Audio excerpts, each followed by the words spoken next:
Our next guest is Professor Peter Kagwanja. He's been here before. He's a governance expert, but also he's here today in a conversation about the late President Mwai Kibaki, third President of the Republic of Kenya. He died 2 years ago this week, right? Yes. And you are then chairing a committee that's been put together to organize a memorial for the late president. But before we get there, Prof, good morning. Good morning. Good morning. Good morning, my brother. Good morning, my brother. Good morning, my sister. I know you were going to the sister, but you just jumped. Good morning, my brothers and my sisters. Now, on a serious note, I think Kenya is mourning, and it's doing so deservedly because we've lost one of our gallant sons, and we still have to find out how it happened. But what we know, the objective fact is that he's no longer with us, plus his other 7 colleagues, those who are working under him. I like quoting from The Godfather. There's a part where he says, "I'm a very superstitious man." He was speaking to a board of fellow mafias and telling them his son is in Sicily, Italy, and he's planning his comeback because he is not in good health. His other son has been assassinated, and now he's preparing this one to come to be the heir, and he's not sure that he'll survive. So he says, "I'm a very superstitious man. If my son is struck by a thunderbolt, if I'm told that he died in jail or he hanged himself, I'll blame those of you in this room." What? Now, I don't want to say I'm a very superstitious man, but we've seen this before. We need to get to the bottom of it. We should. We should. City? Yes. Welcome the Prof with the day's proverb. Prof, this week the proverbs are from West Africa. Where, City? Cape Verde, as you call it, or Cabo Verde in Portuguese.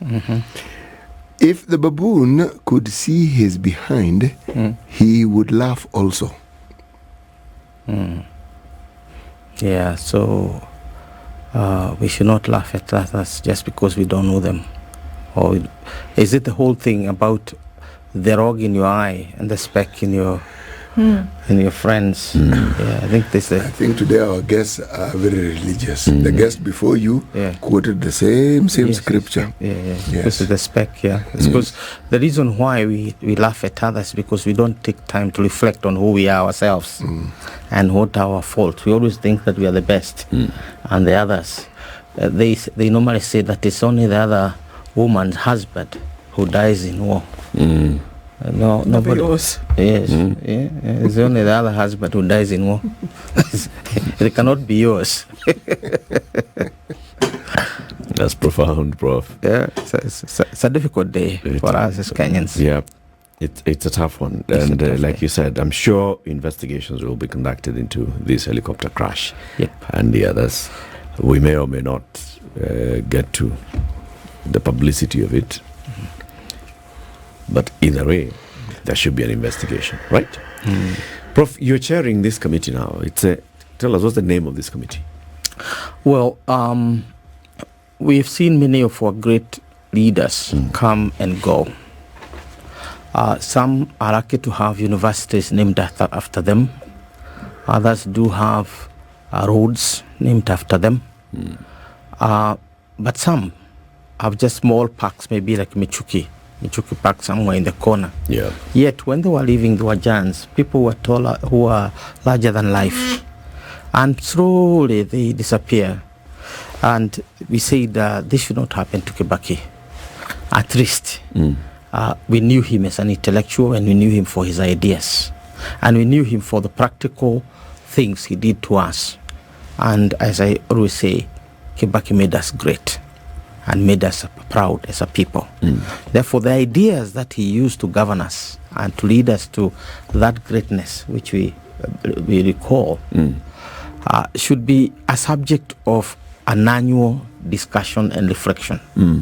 And therefore, future generations will get to know what these ideas were And therefore, we came up with the idea of a Mwai Kibaki annual memorial lecture. And in our discussions, we're thinking about next year or next year at one, depending on how the planning will come out.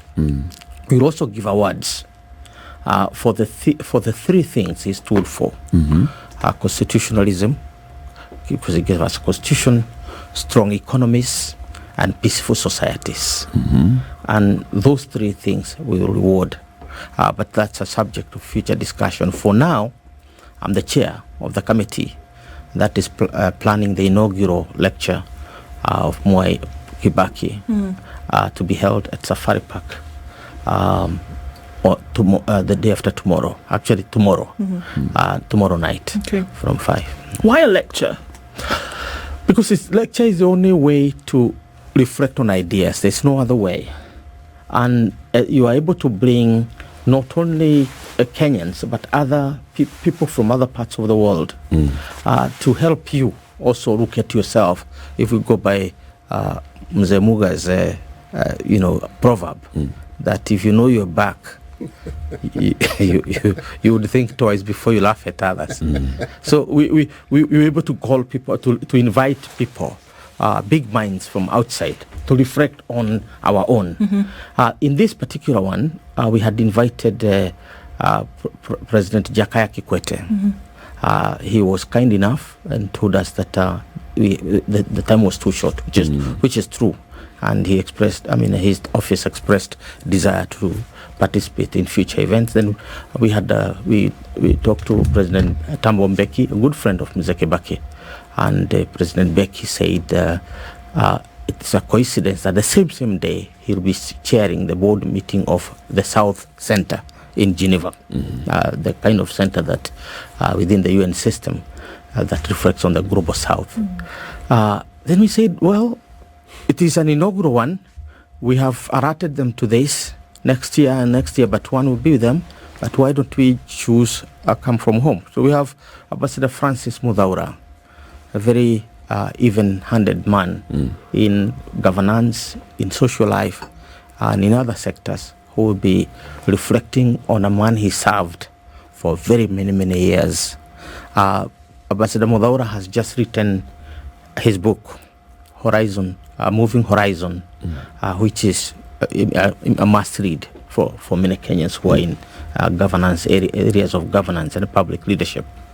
That's the day. We have other speakers. Professor Anyang' Nyong'o will reflect on the economy, the economic ideas and thoughts of President Mwai Kibaki, and how he and President Kibaki complemented each other. It's a very rare partnership because Professor Nyong'o was actually the Secretary General of ODM, which was supposed to be on the other side of President Kibaki's political divide. And both of them really complemented each other. One, a political economist, the other one, an economist. More of a political scientist. Both are political scientists in their training, but specializing, one in the economy, the other one in the in public management, which is political science. And Anyang' and Kibaki combined gave us the Kenya we have in terms of our prosperity. They gave us the wealth and creation paper, recovery paper. They gave us Vision 2030, both of them, which we to implement until 2030. So what that means is that we have a powerful team that will be speaking to us. Kipruto Arap Kirwa will also be speaking to us as the Minister of Agriculture around this time. Maybe he'll tell us what's wrong. Why did it work that time?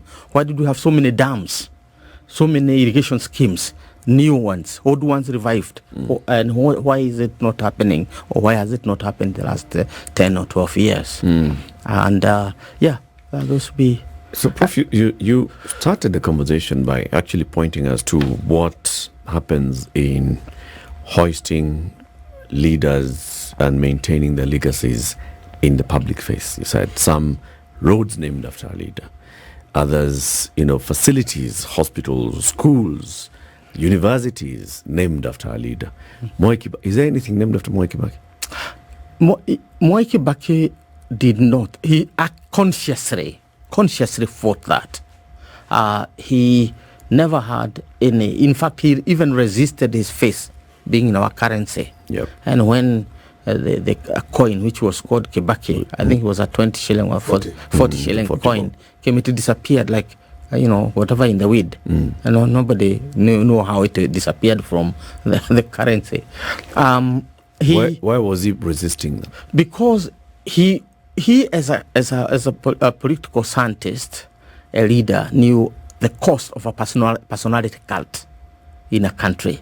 In any case, for 24 years, we had lived under the most stifling, personality cult on the African continent, only rivaled by Mobutu Sese Seko in Zaire.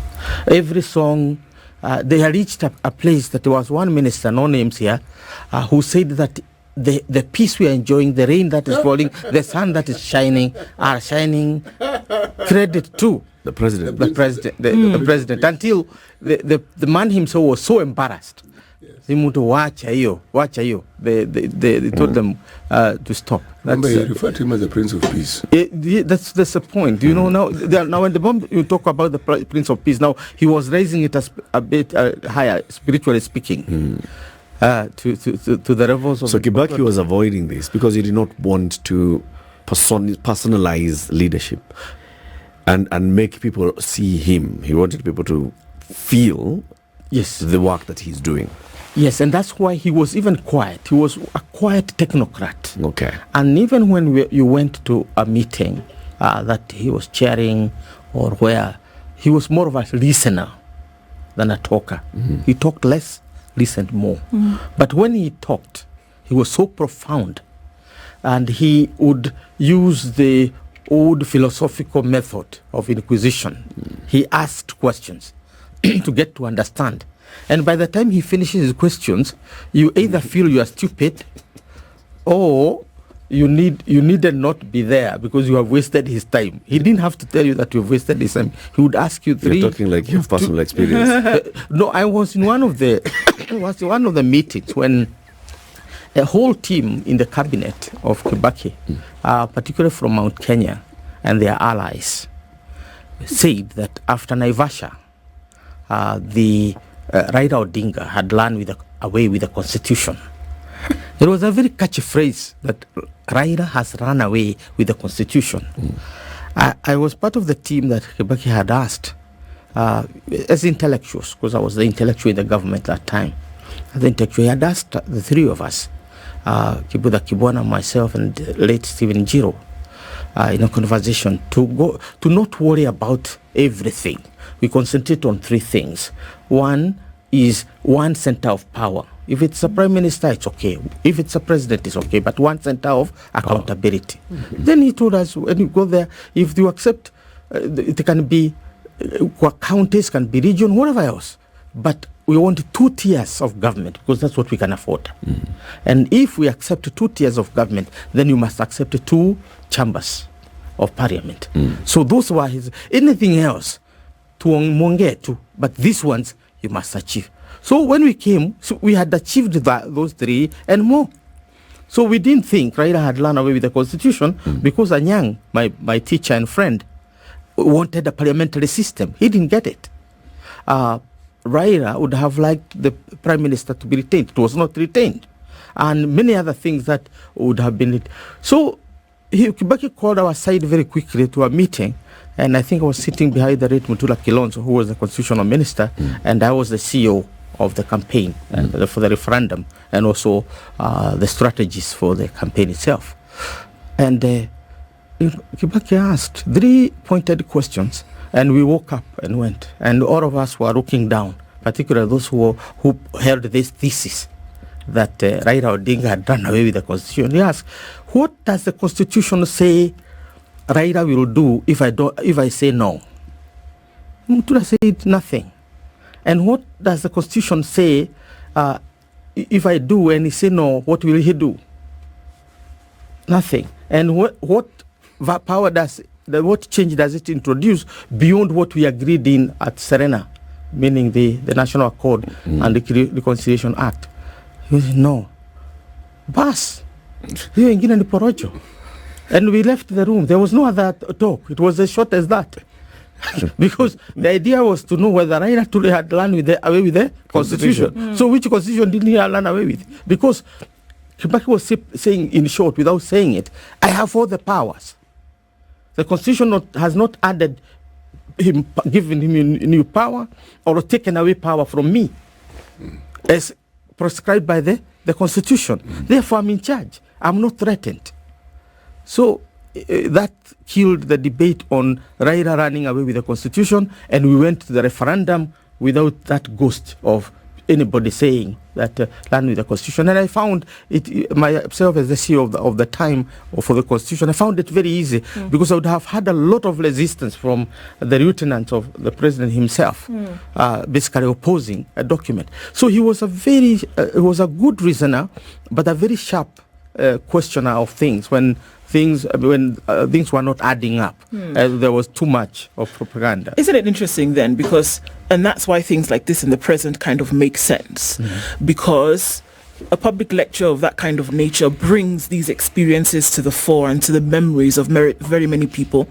And that essentially becomes the stuff of units of study, for example, of case studies that then people can then say, well, look, this is an individual surrounded by circumstance and people who then was able to act in a certain way. And then it can become a formula for governance. Would you see it as something like that? Yes, two examples. The first one is on Kofi Annan. Kofi Annan flew into the country in January 2008, and the country was on fire. Deaths were occurring, particularly in the Rift Valley. And when he took a tour by plane across the crash areas, he came home panting and said, you have to release. He told, I think that's Kibaki that time, you have to get the military out there. You've got to get the military out there. And Kibaki looked at him and asked, who is the military going to fight? Those people fighting out there are Kenyans. So who is the enemy there that the military is going to fight? Kofi just felt this is not the thing I should have recommended. And then he said, then I can bring in the UN troops. We can ask for the UN troops to come to Kenya. And Kibaki said, now I think we are capable of dealing with it because external people don't even know who we are. If we don't know who these people fighting are Kenyans, they know themselves. Let's look for solutions amongst them. So he was a believer in the African solution to African problems. And that is a lesson we can learn. The second lesson comes from Anyang. We're interviewing him, and I was shocked about the many things that have not come to the public limelight. In November 2005, we had a referendum. Yes. And Kibaki lost. Yes. In that referendum. 50% loss. And when he lost, he called the cabinet, and he kind of dissolved the cabinet. Yep. But before that, he dissolved the cabinet. Of course, the intelligence had come that the Raila Odinga group and others are assembling, and they want to take over the government, and so on. So I think it was what you can call a preemptive attack. But Anyang says that the group within the opposition, another group was saying that yes, we have normally a referendum, but this was not a referendum to take over the government. It was a referendum basically on the constitution. So we cannot go beyond that. And therefore, the two. Yeah. So let us go back to the cabinet and be in the cabinet until 2027. Then we oppose Kibaki as within now a new forum of campaign for the presidency. But this is a matter that is done. We have rejected the constitution. We'll start all over again with the constitution. But in the meantime, let's be in the cabinet. But things were moving so fast that now the cabinet was dissolved, and and as a result, the letter that was written to Kibaki never got to reach him, and therefore he never got to act or even to reflect on the content of those letters. The letter? The letter was written by Anyang's team. Nyang was the one who was told to write the letter saying that we can continue with the cabinet, or we can that spirit as we wait for the election. And that would have helped this country a great deal because the temperatures that rose after that, culminating in the 2007 election and the January violence all the way up to April, would never have occurred. Now, this is another lesson that it is good for Kenyans to reach out and find out what exactly others are saying beyond what is written in the print, in the papers, what is appearing in the TVs and other places. That it is good for leaders to reach out, particularly on matters that are very central to the state. Those are the two lessons I think will be coming. And you can imagine how many more are going to come from the future debates. Professor Peter Kagwanja is chairman of a committee that's organizing the President Mwai Kibaki Memorial Lecture that's taking place tomorrow. The keynote speaker, as you've said, is Ambassador Francis Mudaura. He was the head of public service for Mwai Kibaki throughout the tenure of President Mwai Kibaki, right, from the beginning up to the very end, and others. So this is a man who did not want to be glorified in many ways. Okay, he's also a man who did not want. He was an intellectual. Yes. But hardly can we say that President Mwai Kibaki went and gave lectures here and there. So upon retirement, what did Kibaki want? How did he want to be remembered? Did he want to be remembered? Yeah, he did, and I think we tried to write his autobiography. The idea was to sell the autobiography for him to say something and tell Kenyans. I think that was not one of the favorite options. Then, of course, we talked about biography, meaning writing about him. I think he wasn't very much opposed to that. But a number of biographies had come out, and I think the political elite didn't like their impact. Either you speak too little, and therefore people say you are hiding things. What's the point? Yeah. Or what's the point? Or you speak too much and step on too many sensitive toes. That was the experience with the Jenga Karumes from Chako to Gold. It was the experience of any other biographies that had come around that time. So I think that really was the issue. I know I know one of his relatives put a team together, and I was part of that team, but we never went beyond. So I personally decided the way to do, because I was very keen on documenting some of the happenings in his time, if not about him, at least about that period when I served and what I observed. Remember, I was personally in the classroom and in the public space before I came to Kenya, and therefore had begun to see the importance of documenting public lessons, because that's the only thing that people can have to make a decision in the future. But when the things are happening, you take them routinely as these are normal things. But in the future, they are great lessons for those who are going to come after us. So I encouraged Mheshimiwa Kiraito Morongi, who will also be speaking in this forum, to basically do his own biography, and I will do it. So I wrote actually for Kiraito's book, The Odyssey in Kenyan Politics. And the idea was to ask, where was Kibaki, for example, when the 2008 clashes were taking place? Where was he seated, and so how was he behaving? And so the answer was he was very calm, because as a general, you have to be calm. And he was not moving from his office. He was getting all the reports from every other place and making the right decision.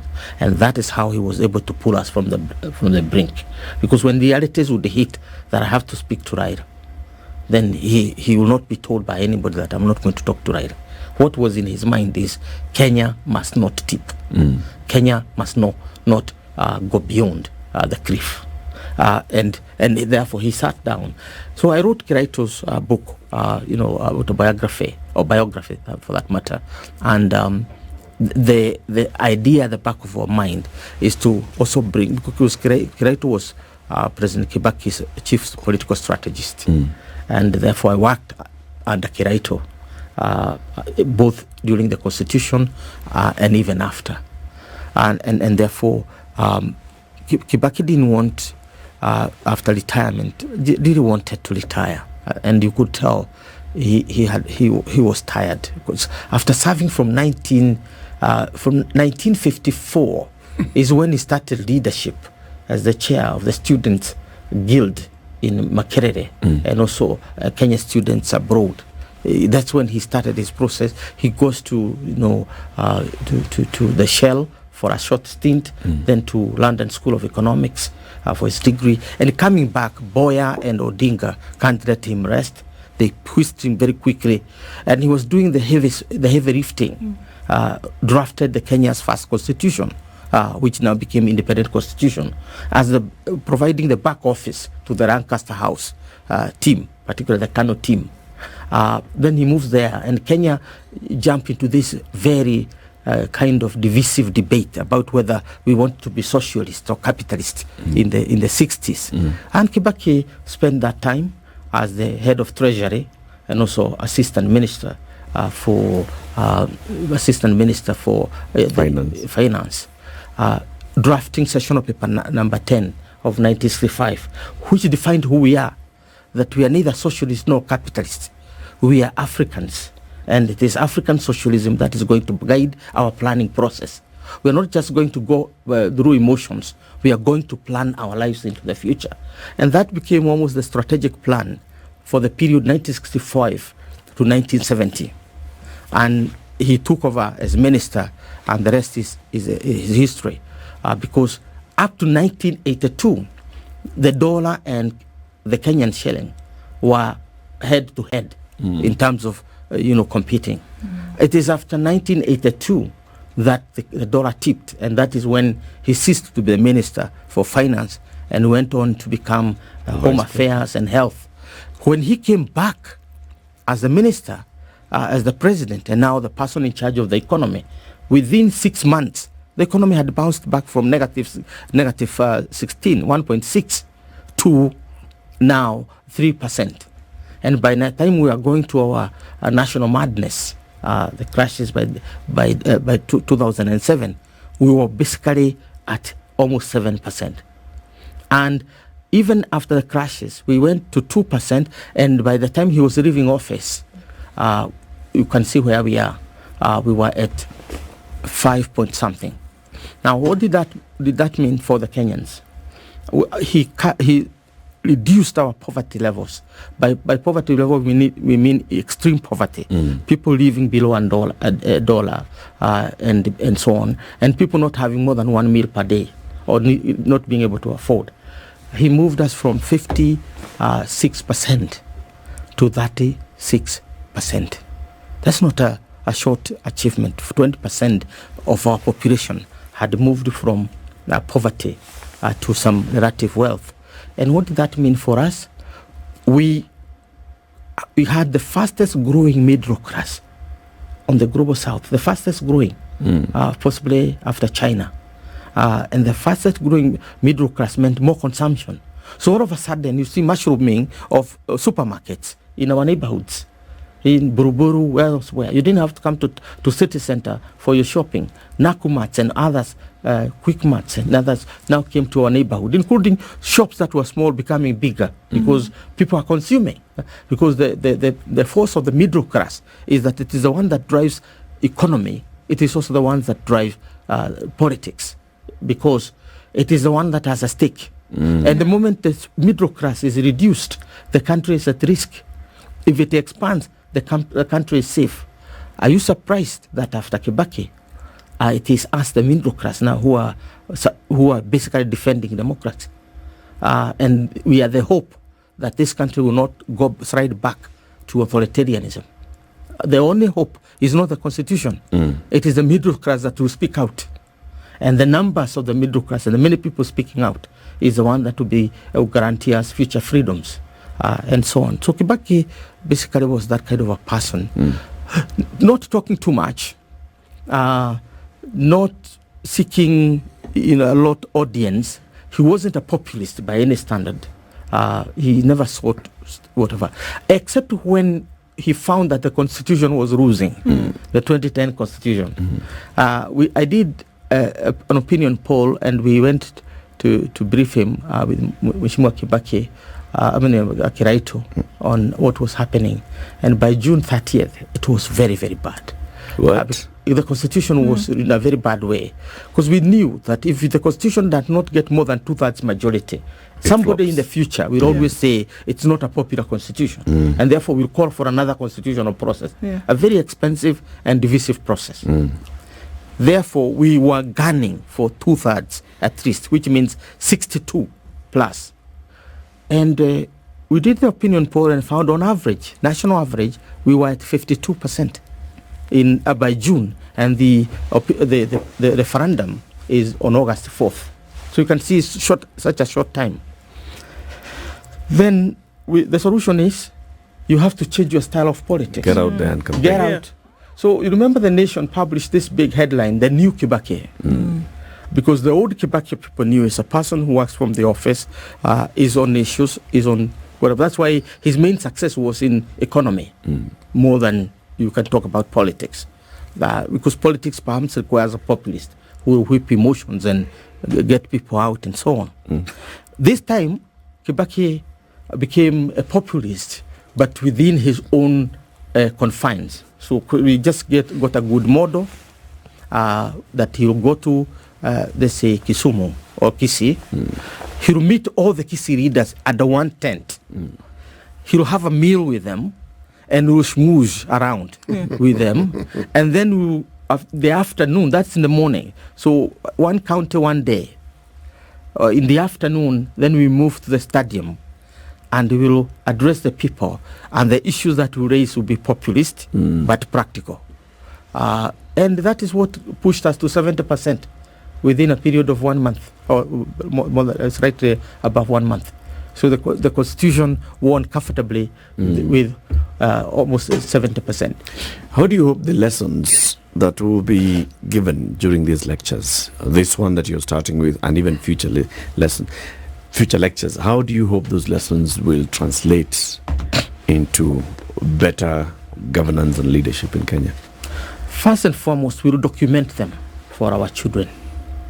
Every lecture that comes up, we'll try to turn it into the Kibaki lecture 2024, and with the main lessons that are coming from it, what is said and so on, so that Kenyans can read, not the heavy reading that we do in the university in terms of big books, but something that is short, like Mazrui's, Ali Mazrui's lectures, which were very, very provocative and a lot of impact. If you begin to read them, for example, how Pax Africana, the African peace, and so on. They're things we like reading. Very short. The most influential book in the history of the world is not the Bible. It's actually the Communist Manifesto. And the Communist Manifesto is this small. You can actually read it as you have your coffee at Java. It is so small. So that's one of the things. Two, as we move, the number of people attending these meetings will be larger. I'm looking at a time when we'll get possibly the biggest hall. Now we have gotten the biggest hall at Safari Park. But the people attending are leaders, and the moment you are socialized to an idea, then you don't forget, and you convey it to the others. Yeah, I was going to ask then how we would see the manifestation of what you learn, of what you hear from an experience of a man who, led in the manner in which he did, and for whom examples are still being used about today, how you would then be able to take that and then convey it, or at least use it for yourself in a place where people are still grappling for this proper kind of governance and leadership. How would that look? What would that look like? Yes, our critique of President Ruto's government is very objective, and it is based on the experience under Kibaki. Because his statement during the inaugural lecture was said that at the time when the country was governed by the personal whims, and knee-jerk actions is over. And we began to see the economy is guided by this. For the first time under President Kibaki, we drafted the first Kenya foreign policy. And few countries are courageous enough to kind of come up with a written document about their foreign policy. And in it, we put our pillars. What are the pillars of our foreign policy? Under him, we had an economic document. We had a document on how we're going to use our water resources, drafted under Mother Karua's ministry. So we had a document guiding us in every sector. When the CDF came, what do you call this? The money that you give to the counties. Yes, the CDF came. There was a document backing that, over and above the law that is passed by Parliament. Laws in Parliament are simply reduction or minimization of a larger debate. They condenses debate. So under Kibaki, everything was written. Now, in the future, when we resist a culture where people make pronouncements on roadsides and those becomes the guiding principles, and therefore you find yourself in the kind of situation we are finding ourselves now, that we have the NHIF and people have paid for it, right?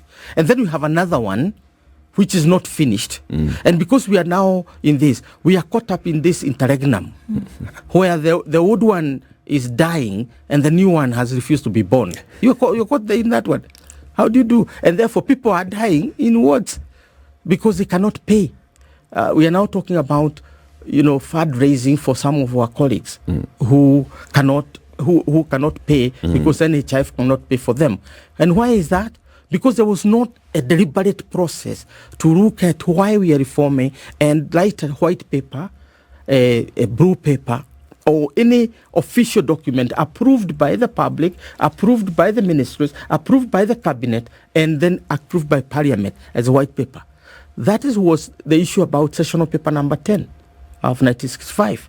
You are reducing an ideological debate into something that's written.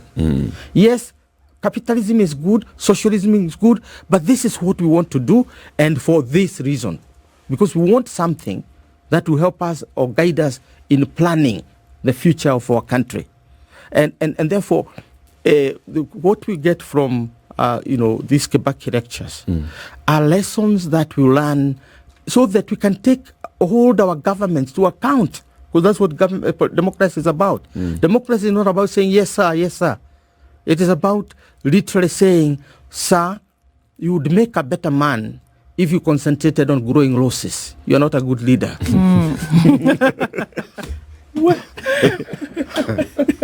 Let me ask this question. Yes. When we talk about lessons learned and we talk about the human experience, the odd thing about our learning process and curves is that our best lessons are learned in adversity and in situations which are probably marked more by failure than with success. In these lectures, will there be people who will be pointing out certain errors that were made in the time of the presidency of Kibaki, or decisions that were made, because they must exist? Because for him to be the leader he was, he must have made some mistakes and he learned from those mistakes. Yes. That's essentially it. And that's why it's me as an intellectual rather than Mudhaura. We are inviting Mudhaura to this.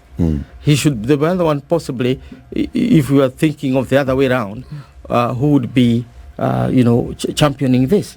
And therefore having this woody, bureaucratic kind of lecture that calls Bishop so-and-so, Cardinal so-and-so to talk and call former minister this and that.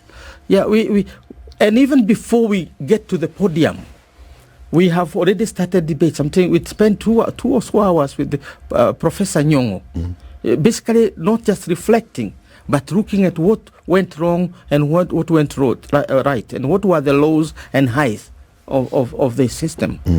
Lessons are not about what was good about. In fact, we learn more lessons from mistakes than what we think we did right. So in this case, well, definitely you are not going to pour scorn on a man who need to be resting in his eternal peace. That's not the whole spirit. But then, since you are learning lessons from him, take for example, many people, including his own contemporaries, who say President Kibaki was a fence-sitter. He was too much of a gentleman, was a fence-sitter. But then when you sit back and look at those who didn't follow his style of gentlemanness, now what happened? From 1965, look at his closest friends, the people he worked with in the office on a day-to-day basis. What happened to all of them? Without mentioning name, or if you wish, we can mention Tom Mboya. He was his boss from 1963 to 1965. What happened? J.M. Karaoke, they came from the same village, the same area, and so on. What happened? Under Mwai, his best friend was Kenneth Matiba and others. Yes. And that's a debate you'll have, for life. How do you want to die today or live to fight another day? And again, these are the lessons you learn from life. The coward goes home to his mother. Yes, but then what happens? So those are some of the critiques, because one of the greatest critiques that gives the rise of Foda Siri and the Democratic Party in Mount Kenya region, because they were two dominant parties, and why Matiba and Kibaki had become number one and number two. That was an ideological debate we had in Mount Kenya region. And how did people troop back to Kibaki? They started seeing the wisdom of being strategic in whatever we're doing.